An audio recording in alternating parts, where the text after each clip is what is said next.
Later that night, Olimar drifts off to a flashback nightmare of his first time getting stranded on the planet, while the Copites beat the shit out of Louis. That's pretty appropriate. So hey guys, welcome back to Pikmin 3. We were in the Garden of Hope actually trying to find out where Louis went off to since he stole the Copite's juice. Lost his brain. And his brain. And after Brittany slapped him repeatedly, we not only found the crashed ship from the previous game, but we also found out that he got eaten by the Meyerclops. On top of that, now that we recovered Louis and kidnapped him, officially this time, he's gonna actually serve a pretty big purpose in unlocking the last area of the game for us. Interestingly, he also has that lump in his ear, so I guess it's just they all have that. Yeah, maybe it's just a design upgrade. So by purpose, I mean he literally just tells us he's there.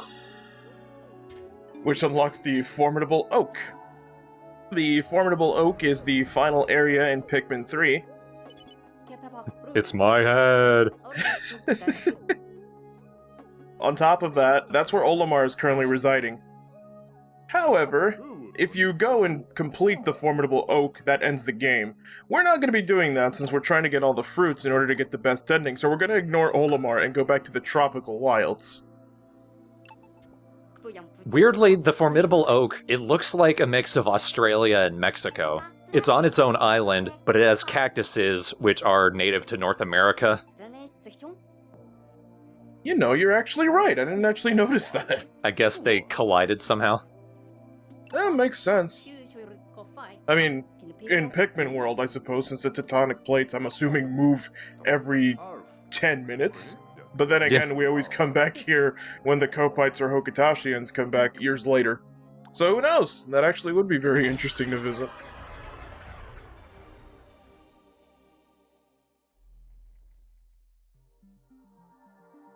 So the Tropical Wilds, the last time we were here to find tracks of where Olimar went off to, and we found a cell phone that we used the insides to strengthen our signal. We only got the watermelon, so there's actually plenty of things here left to do that I did not actually do on my first try because there just simply wasn't enough time. Also get used to no reds for a while. That isn't to say that they're useless or not being used, it's just, in this instance, I really don't need them. For now. So what I want to do is get the pinks off of me for once, because they keep wanting to jump in the water with me. But I actually want to take care of these little guppies. You remember when the last time we were here in the Tropical Wilds, there was a peach up there that we couldn't reach because it was sitting in water. I want to go get it, but sometimes these little guppies have a chance of, like, attacking your blue Pikmin and eating them. That's annoying, so what I want to do first is kill them, then make my way around with them.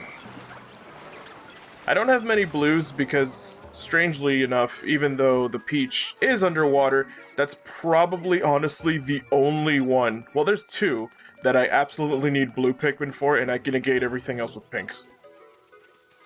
We've kind of been over this for pretty much the whole Alfie.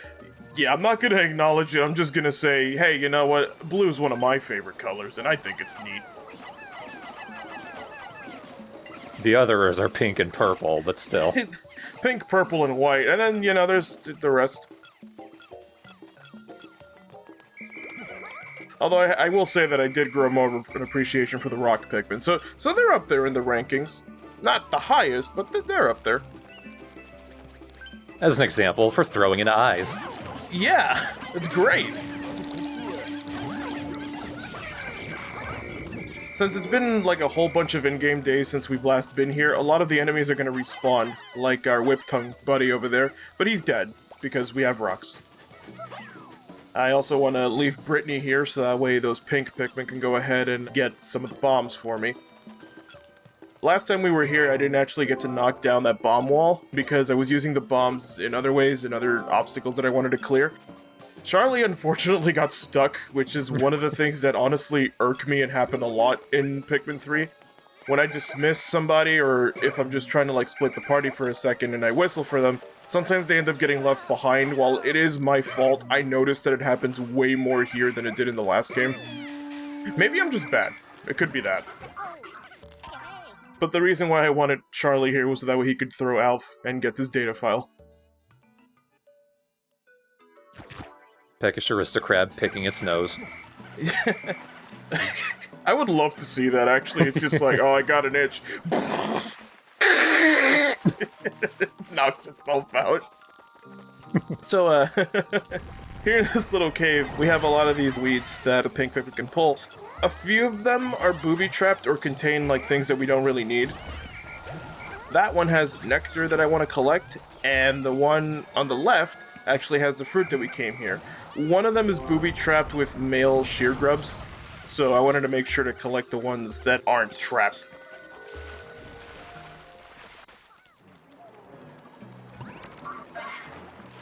On top of us gathering other fruits, there's still plenty of other obstacles for me to take care of.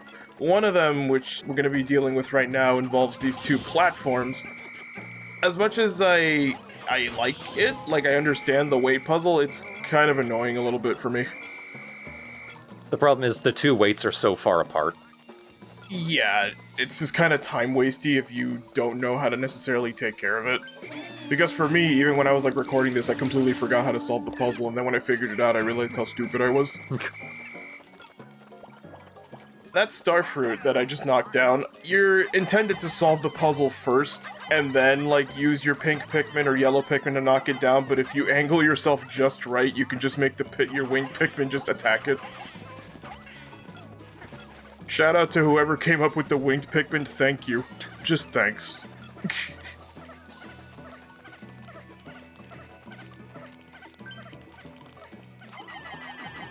So here's that weight puzzle. I set Charlie over there, and I throw the yellows up here. And that's it. We're done. That's the puzzle. I'm dead serious. That's it. One of the big puzzles here, by the way. I mean, there's more stuff over here, right? There's more stuff. It's just the whole thing is like, this fruit you can actually just make your winged Pikmin charge at and grab. But the reason why I ended up solving it the normal way is because I want to climb up that branch right there. Because that leads to another area with more fruits and more things for me to get. Even though that dirt hill only had 2 bombs, unfortunately it wasn't enough for me to blow up that wall. There are some things that while watching this again, it makes me think, I could have done XYZ better, but at the end of the day I was going to end up spending the same amount of time, so it doesn't really bug me too much. At the very least, since it's lower, you can at least throw Pikmin over it now. Yeah, I actually do end up using that to my advantage. Since Charlie's up there, and I have the other Pikmin working on other projects, once again, thanks to the power of the winged Pikmin, I can just call them up to me, and they can just climb up to where I'm currently standing. The reason why we go up here is because down there is where there are more things to look at. There's also that data file back there that I'll admit that I unfortunately didn't recover, but my best guess is that that might have actually been one of the ones that has the secret numbers on them. Well, I mean, they're all on YouTube now, aren't they? Yeah. I do like looking at the artwork, though. It gives me something to, like, at least touch upon. Unless it's just a thing we already talked about, like with the Aristocrab. It's like, well, yeah, we beat him up and we know how to fight him, but the artwork looks kind of funny. There was that one joke where he punched himself. That was worth a giggle. So I like how these eggs contain not only nectar, but, like, plenty of bomb rocks. They're organic, I guess. Yeah, I suppose. You know, Pikmin Earth can do what it wants. Another cool thing is that since we have these bomb rocks, aside from taking down walls and hitting enemies, another thing that they can do is pull out items that are currently buried. So instead of digging out the banana, which if you do it normally takes an excruciatingly long time, as in almost a whole day, you could actually just plant a bomb right there and it'll immediately pop itself out. But another neat thing you can do is set a bomb rock right here and get our Aristocrab friend. And if you just stand right next to it, you might need to take a hit or two, but he will actually eat the bomb rock and kill himself. Amazing. We have an extra bomb here, and we're actually going to end up using it pretty soon. But thanks to that, we get an easy way to avoid the Wollywog and grab the lime, as well as the banana. There would not be that much juice in a banana. Honestly, no. I mean, no, you're right, I can't think of anything, aside from, like, maybe one smoothie. I can't imagine what they can really use. I mean, yeah, there's seeds in it, I'll give them that, but I don't know. Unfortunately, my pink Pikmin couldn't help me in that thought because they ended up burning to death, but that's okay, because I have plenty of winged Pikmin. Even though they ended up avoiding the Wollywog, I wish I was able to whistle for them quicker, but I didn't get to them in time. No worries.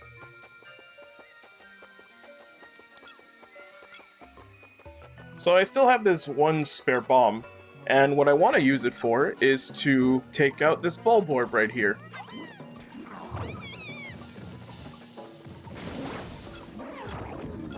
Hot butt. Not in the attractive sense, more as in, you're just dead. Now that we have all of that cleared up, we have a lot of the fruits coming towards our way. There's another area that we can easily access that's right at the base, actually. Apparently, at one point, they ended up dragging an enemy here and I got a free blue Pikmin.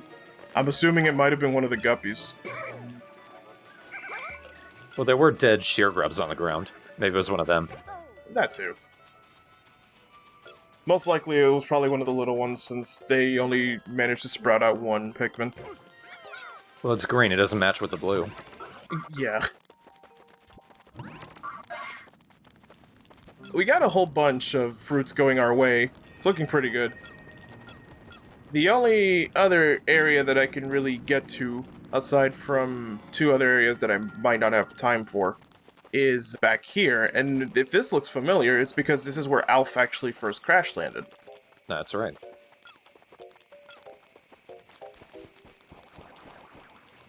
And it seems like it got pretty busy ever since we left it a while ago. There's nothing to eat everything here now. Yeah. Well, I mean, maybe the Bulborb. They're not even trying to carry it, they're just grabbing onto it and hanging on. Yeah.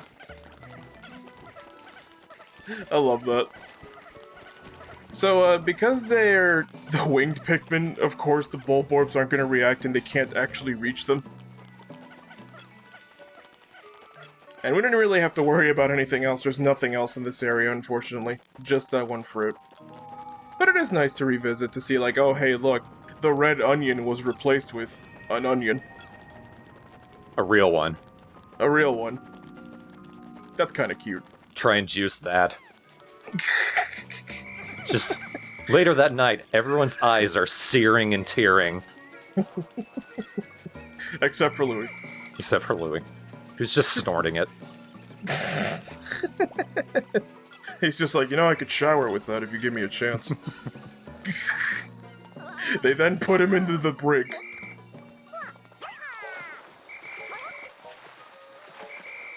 So, what I'm trying to do here, it looks like maybe the boss is abusing his employees, but what I'm actually doing is trying to get Brittany to go up this cliffside here. There's actually a small little dirt patch where the Whip-Tongue Bulborb is, like north of it.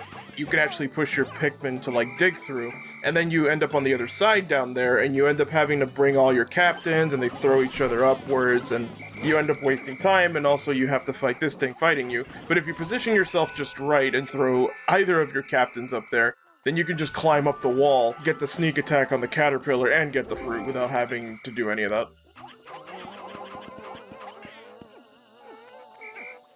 It's one of the skips I recommend since what you saw was actually my first try at it. Wait, Brittany's figured out the puzzle. She tries to adjust her glasses and says, I'll have to inform the boys later. Several years later, those yellow Pikmin are good at getting to high places. I just wish there was a second data file right next to it, and he's like, I made a discovery. And then the Pikmin 1 dialogue box comes up. 100 Pikmin. Maybe canonically, Olimar just sucks at it. He never got to 100 Pikmin first time. I would be amazed if there was a data file and all it said was 100 Pikmin. Like, it just nothing else, just 100 Pikmin. Like, yeah, that is a number, Olimar, I agree. It's so ominous, it could mean anything. There's like no punctuation or anything either. Like he meant to say something, but then he dropped the data file before he could. Yeah, and it just automatically hits send, like, when you drop your phone by accident, it just, oh, well, whatever mishmash it just sent, that's the message. I'm gonna message Jacob 100 Pikmin and see what his reaction is. I'm gonna message Jacob and I'm just gonna write the yellow. I'm gonna do that right now, actually. Yeah, I just did. In the meantime, I'll commentate for you. Currently, you're guiding all your Pikmin into the lake. Now, this isn't going to work for about half of your squad, but the rest will die. 100. 100. To the lake!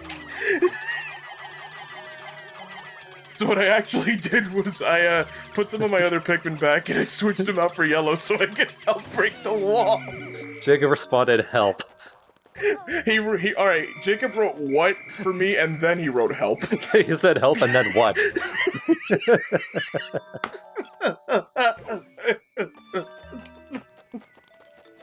I'm not gonna respond to him. Me neither. No. So, we got all the fruits that we could with all the time we had. And that's gonna end our day for the Tropical Wilds. For the second day coming back with the Tropical Wilds, since we had both the blues and the pinks, we were able to clear up pretty much the majority of it.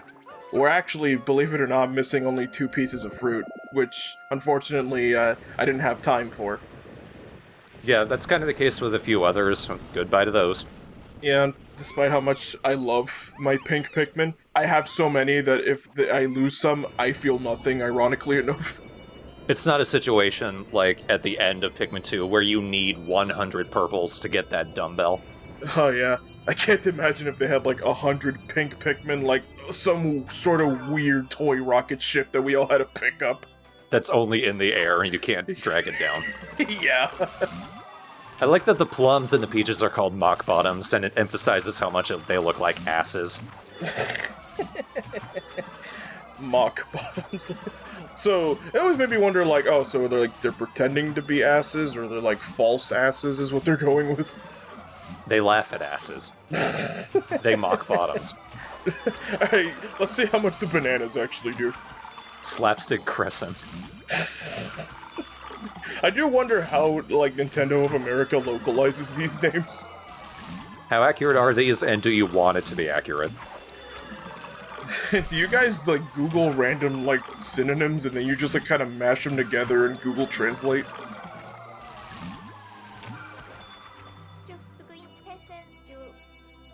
You could take 2. You wouldn't be in danger. Charlie raises a finger. Why don't we drink 2 pieces of juice? Brittany turns around slowly, looks at him, Hands him the onion juice. hits him with Louis. Picks Louis up and hits him with Yeah, it. just like, how dare you say that blasphemy on this ship? I do like that we do get to hear her inner monologue, and she's always been screwing over Charlie since day 1. Well, when they were all together. From this point on, a lot of the end-of-day entries aren't really going to have anything significant. For the most part, the characters will be commentating on how many pieces of fruit you have, random attributes of what your Pikmin are capable of. Like, I think literally one of the upcoming end-of-day files is just like, the blue Pikmin are capable of swimming and having advantages in aquatic combat. So even the characters themselves don't have anything to add. Their job requires them to make a note every day. Yeah, it's not I mean, if anything, it's good for their records for when they get back to Planet Copite. And they see, like, oh, what's this about day 2? What's a Louis? Why does this data entry start with later that night Charlie caresses Alph into the face? What was it?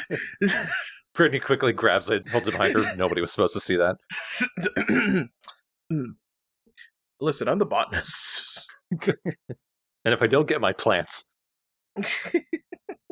Not only do I get my plants, but as I plant these seeds in certain relationships. And like how you need to talk to plants for them to grow, you need to encourage these two. to do anything. Okay, Charlie, I need you to get into Alf's bed, and I just need you to just sit there. Just wait. It'll be really funny. You're in timeout. And then Charlie nods and he takes the rubber ducky with him and it gets really awkward. Squeaky. Alph later ejected himself out of the SS Drake into the... Alph just walks in, looks at Charlie sitting on his cot, shrugs, asks why, and then leaves. Hey Nintendo, since I know you guys are hiring people to make Metroid Prime 4, I'm just saying, we got some people you can hire to be the writers for Pikmin 4. Just sitting right here, just saying. They'll come around.